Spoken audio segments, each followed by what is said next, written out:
All right. Hello and welcome back to the Potted RV. My name is Constance. If you're new here, welcome. If you're returning, welcome back. So this is part 2 of the comparison video between the Burpees seed starting greenhouse kit and the what's going on? Jiffy seed starting greenhouse kit. And like I said in the previous video, neither one of them do I actually recommend. But I know a lot of people, when they first get into gardening, that's what they do. They purchase one of these thinking, oh yeah, I'd like to try it. And that's an inexpensive way to get into it. In the short term, that is correct. In the long term, they're more expensive, a lot more expensive. And I'll go into why.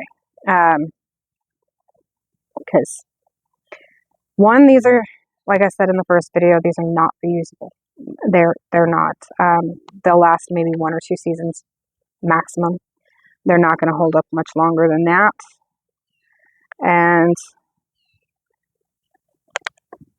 you also have the issue, particularly with the Burpees one, that the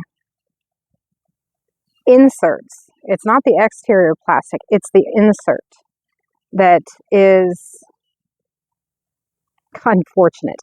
It's extremely thin, and therefore in temperatures above 90 degrees, it is likely, and in all honesty, probably, in my view, definitely, going to melt.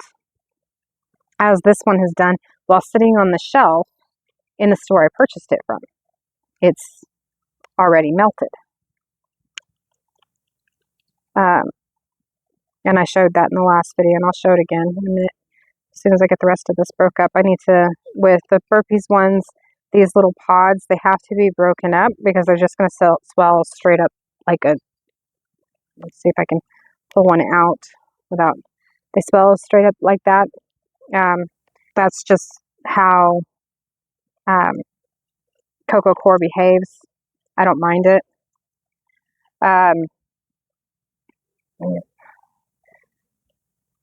One thing I hadn't noticed last time I did these was the uneven amount of Coco Coir, and suddenly I'm actually really kind of glad I'm not using 1/2 of this, because so far these are not actually evenly distributing.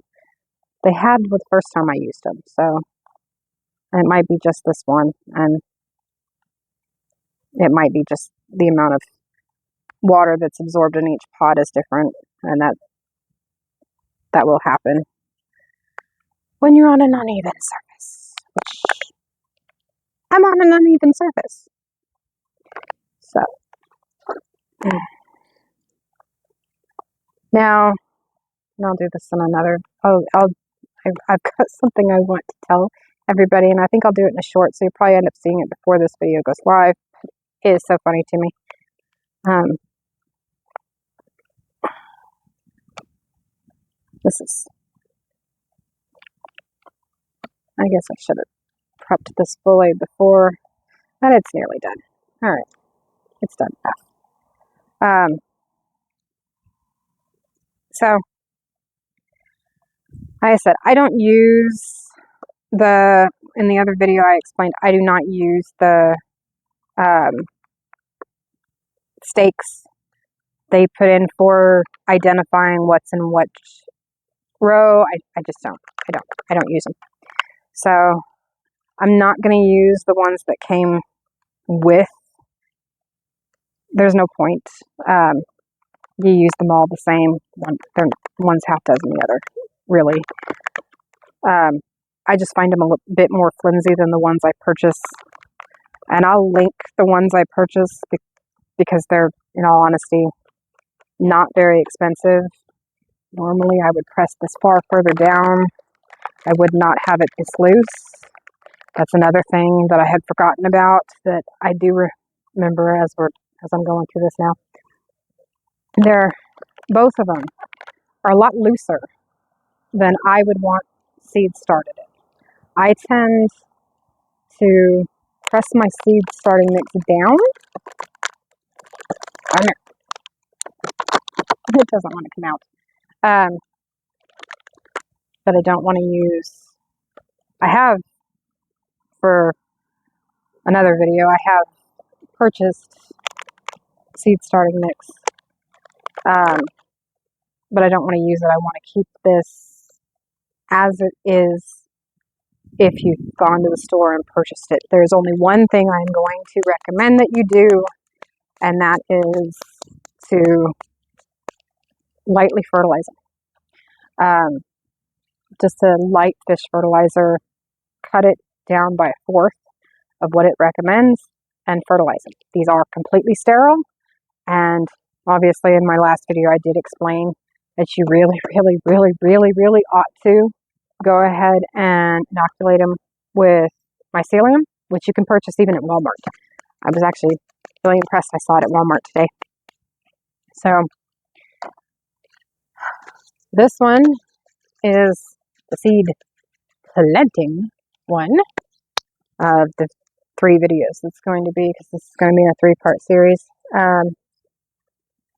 I had not, to be honest, I had not wanted to do it in 3 parts. I wanted to do it all at once, but that's just not going to work. They're just too long, and I don't want to negate certain things explaining, because these things, they will work, but they take knowing what you're doing and following the instructions on it does not work. So I'm going to bring you down and show you where we're at, and we'll get started planting.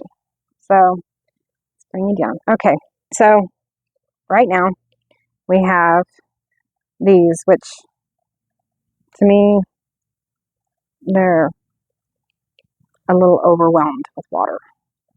And to be honest, the Jiffy thing actually says to squeeze the excess water out of them and fluff them. That is a lot of effort when you're dealing with 72 of these. You do not have to do this nonsense with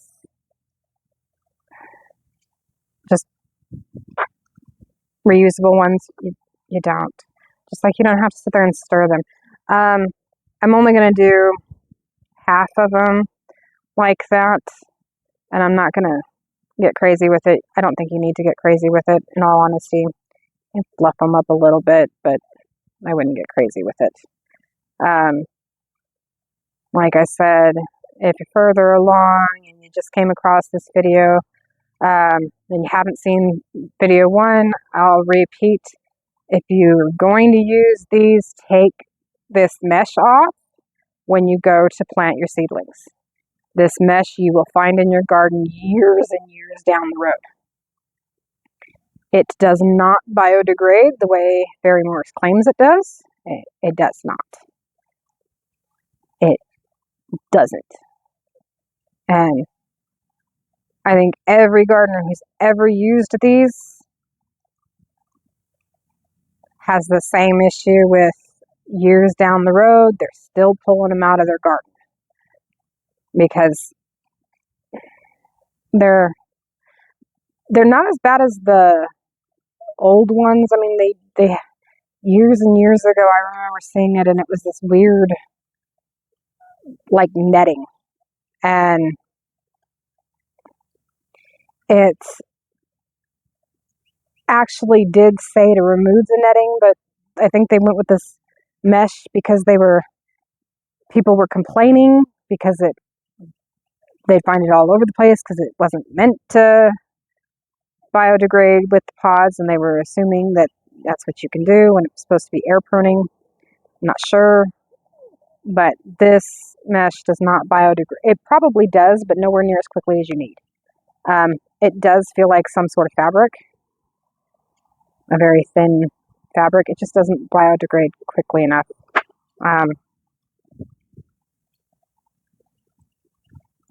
And I'm going to repeat because I really, really adamantly mean it. I do not recommend either of these. I just want to show the comparisons between the two, as well as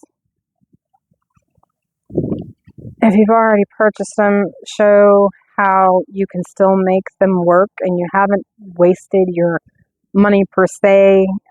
There was better options that are more long term, but in all honesty, there are some gardeners that don't want to spend the better options long term because I'm not sure if they're going to like gardening at all, and that's understandable too. So doing that to get into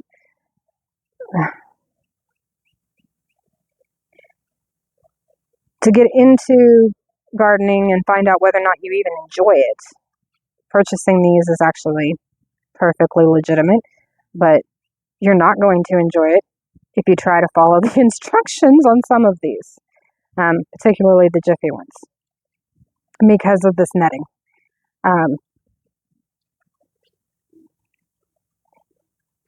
But we'll get into like I said, it's actually fairly simple. And I'll take one of these because I'm only going to do 1/2 and 1/2. So when you go to plant them, this netting tears really, really easily. It does. And just straight up tear it off. And plant it like that without the netting. I just don't want this netting all over my space, so I'm going to half rewrap it, but I'm not using that one, so I'm not worried about it. Okay, so most of what I'm going to be planting are cool season. They're all cool season, but most of them are going to be vegetables and whatnot. But I do have a couple of herbs, so I'm going to do. Don't want to do a whole lot. I'm going to. This is really fun.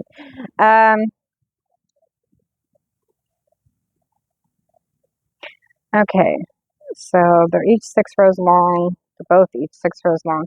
So I'll do one of these and one of these herbs because I don't think I'm going to do more than 2 types of herbs. I remember right. I know one of them is cilantro. And the other one is garlic chives. So those are easily identifiably different, so should be okay on that. Oh, I did want to do holy basil too. I have enough time to do a little bit holy basil. I don't want to get crazy with it, so I'm going to skip that one.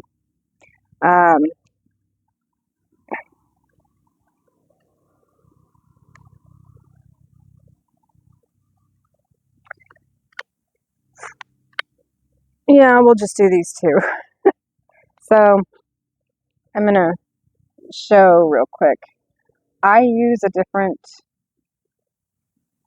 seed storage, and I'll do a video on it. I do long-term storages. Mine are deliberately reinforced and insulated and double insulated so that they stay a bit more temperature even and don't get too hot or too cold. So when you see me with little vials, that's because the way I seed store. All right, so we're going to do those. So I'm going to set those out of the way. These hold 144 for the size that I just had out. This one I think is 114. Different vials, but I do keep them separated because I'm weird. My warm season is in an entirely different one. My cool season is an entirely different one. My herbs and flowers are an entirely separate one. It's just how I work things. So I am going to do Swiss chard. I don't want to do the rhubarb chard because I can grow rhubarb here and I'm going to. So I'll do the mixed colors. Chard. And do the ruby red chard as well. I like chard. My husband doesn't realize he's had it. He thinks he's never had it before. He has. I am going to be doing the Tokyo Long bunching onion. So that's 2 and 2. Okay, and I need to do, I'll do the red burgundy onion as well. So I'm going to tell you how I work older seeds for onions. This red burgundy onion, which is a bulbing onion, the seeds are 2021, which means they're well over a year old. In fact, they're several years old. Onion seeds are short-term storage seeds. They do start losing germination much quicker. So I will show you how I go about doing that. That does not mean you necessarily need to throw them away. And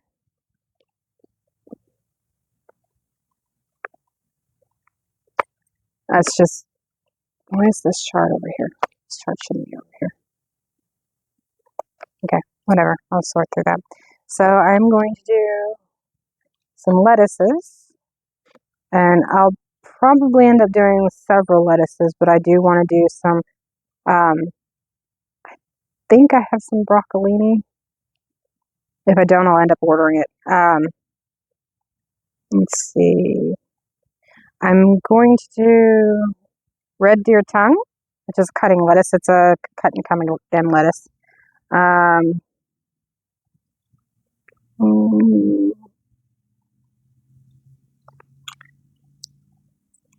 Let's see.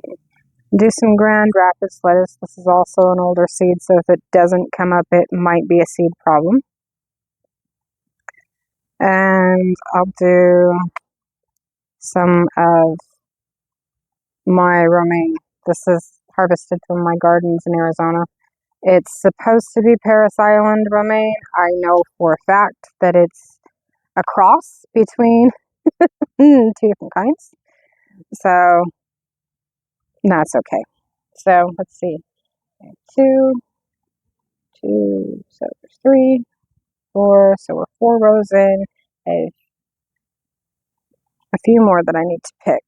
So let's pick this up because I know I have more underneath it. I'm not fond of kale. So I'm going to do one type of spinach and a mesclun. And then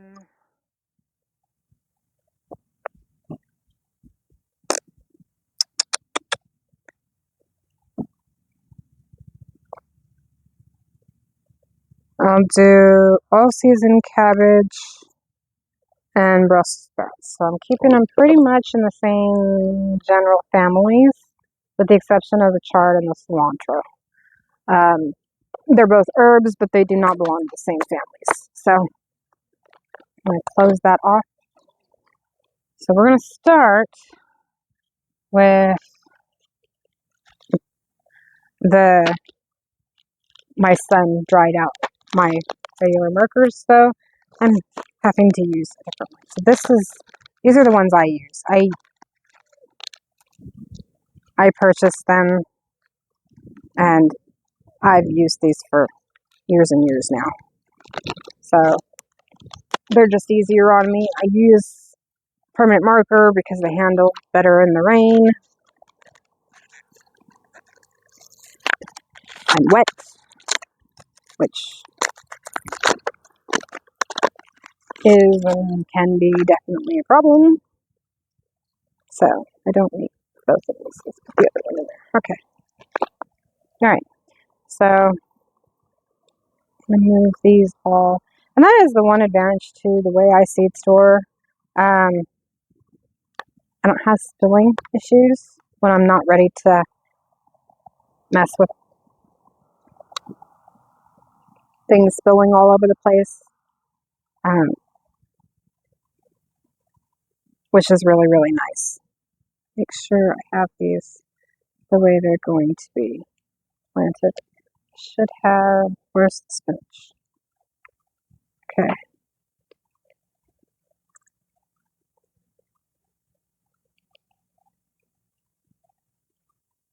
I'll make sure, let's see.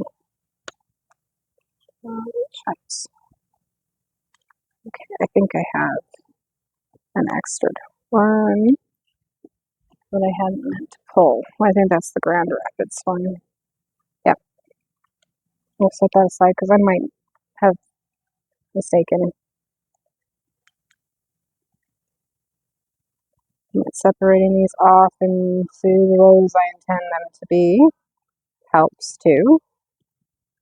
And then the 2 onion types. So I do have another type of onion that is coming up, which is for another video. But for just this sheer reference, this is how we're going to do it. So I'm going to start with cilantro. And cilantro, a lot of people get really stunned. It is a cool season. It prefers cooler weather.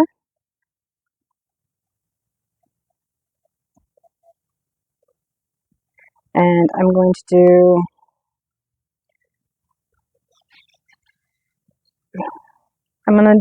the cilantro. Unfortunately, I'm going to do it in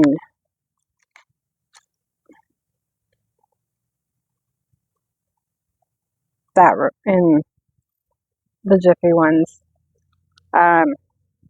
One thing about cilantro, I need one more. Some of these seeds out. Is they have a kind of a coating on their seeds. So when you go to plant them, if you press them between your fingers, you'll hear them crack a little bit, and you plant them like that.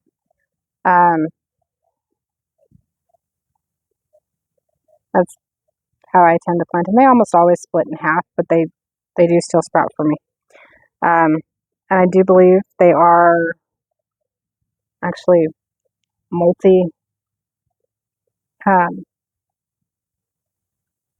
multi-seed pod, if I remember right. It's been a while, but I do believe they are. And just press them into the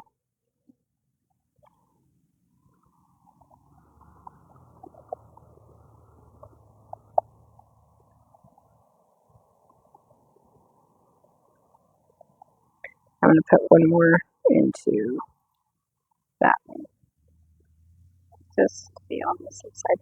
Okay. So,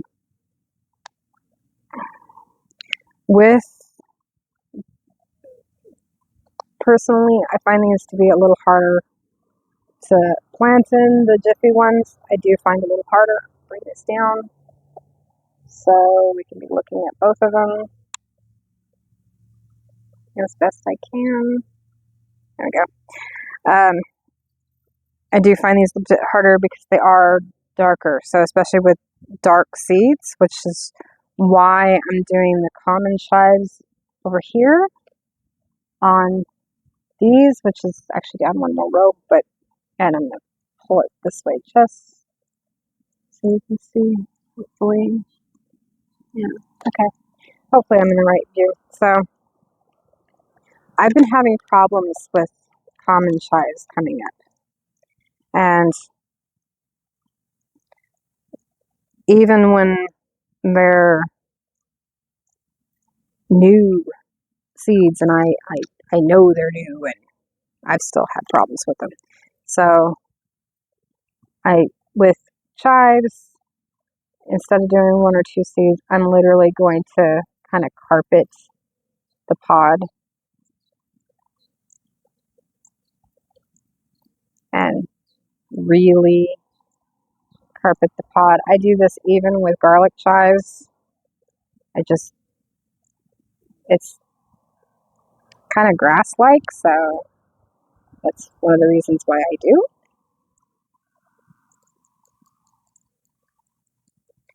Now, I will say this, when you go to look at part 3, the chives may not be up. That is highly possible because garlic chives are much faster coming up than common chives are. And common chives, they can be a little finicky and take a while.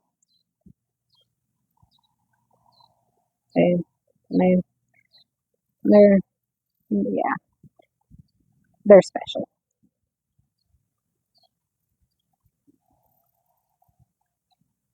But I do love both of them, and I do try to keep both in my garden.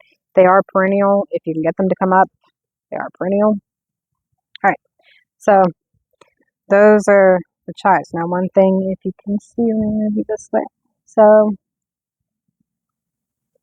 this right here is already choosing to be a pain in the butt and not stay put. So what I'm going to have to do is work it into the pod, which is not ideal, especially with these. It's just not ideal. This one over here is going to be a lot easier.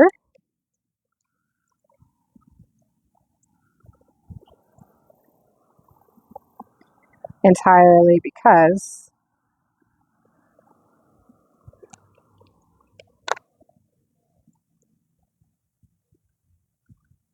it slides straight down. It's not going to move around. The wind's not going to catch it and cause a whole bunch of stuff. I'll end up leaving them exactly as they are and not letting them twist or move so that I can make sure that my sheet matches just in case with these, because I don't need that. All right, so the next one that we're going to do is the onions. And I may speed some of this up because it does take a while. Onions, in all honesty,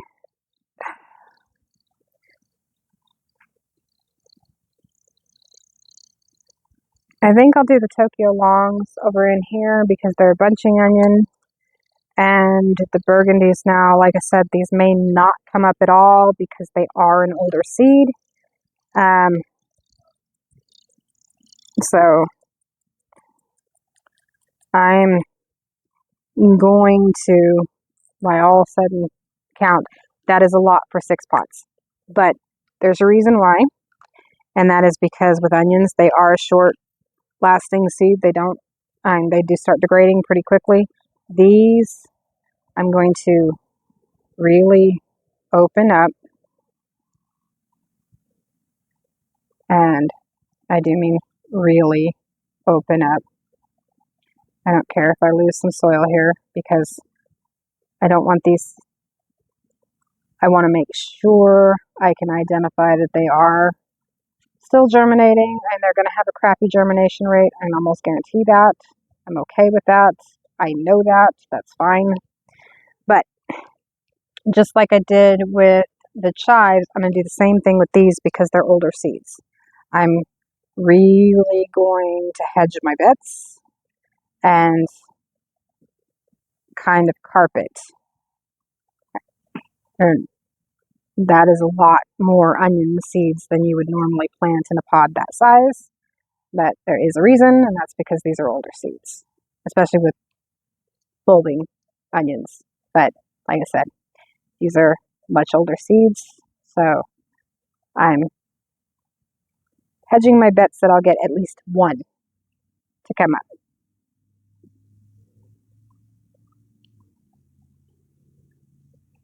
And every last one of them I pulled out, I do intend to drop in because these are older seeds. So, and just press them down just to give them a nice solid footing into the moist soil. To be honest, I can't hardly see them. My eyes are not that great anyways, not anymore. But, so these were the burgundy onions. And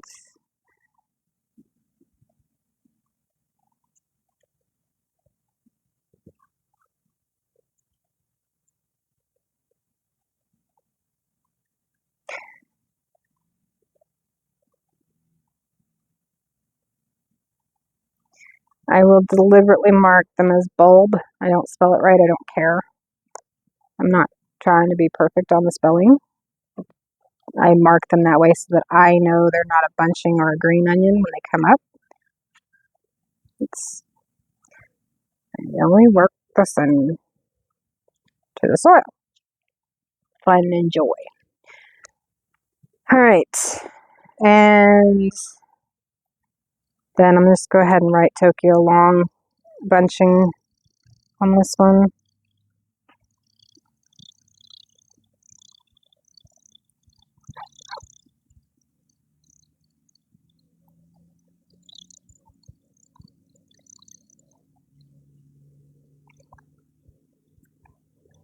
And that's just to let me know that it's a bunching onion, that's just how it's going to behave. So,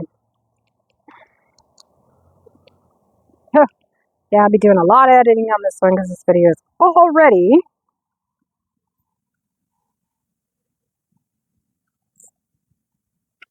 30 minutes long. So, do what I can to edit as much of it out. I am not going to do all of them that I'm planting in this video. That will make this video way too long, but this is a good example of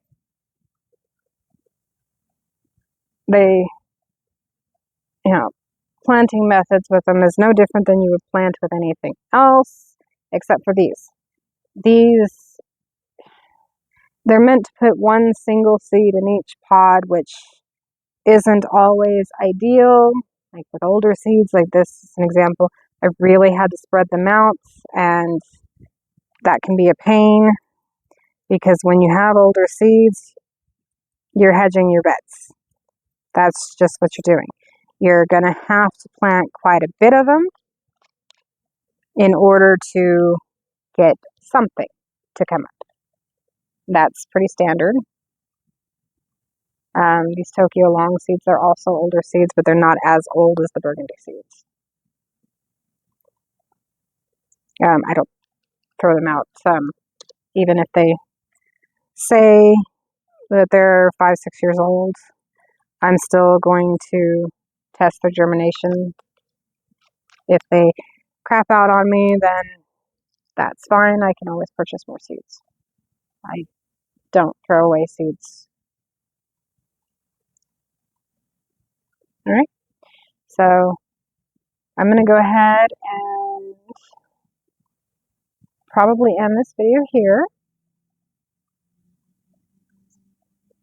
just because I don't want this to be a stupidly long video for the rest of the world who's not going to want to sit in for hours on end just watching somebody plant seeds. Although, to be honest, I'm a person that does watch them.